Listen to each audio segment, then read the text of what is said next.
Hi. Ngayon, tuturuan ko po kayo kung paano kumain sa Starbucks pang mayaman. Dapat, ang orderin mo nasa 300 pesos. Kahit naghihikams ka na sa buhay, magkita ka ng pamasahe na yan. Mo na lang. Ganito ang pagkain sa Dafora. Kailangan, kaya tingnan mo yung, tingnan mo yan. Panoorin niyo pong mabuti mga kaibigan. Kailangan, kasi 300 to, konti lang yung slice.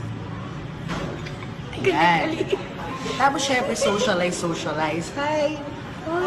Dito ka pala. Ayan, patatagalin mo. Mga 30 minutes. Tapos, ganito lang kain yan. Tipid.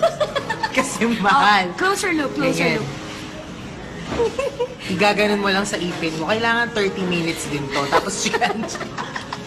Ganyan. Ayan. Alam nyo na. Paano pag inom? Pag iinom ka, kailangan yung iniinom mo, dapat pang mayaman. Dapat medyo naka-tissue. Kasi binabayaran mo rin yung tissue. Dapat nakalitaw yung pangalan ng Starbucks. Dapat kita ba? Dapat nakikita. Ikot mo, ayan. At dapat, pag na-socialize ulit, kasi mahal.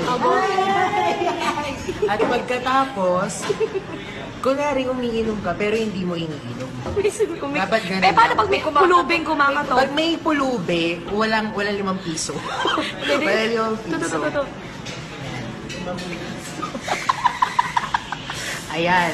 Dapat, kunwari umiinom ka, pero hindi. Ganun lang. Pero, Wala po, tangina mo, 5 piso. Ayan. And then socialize ulit.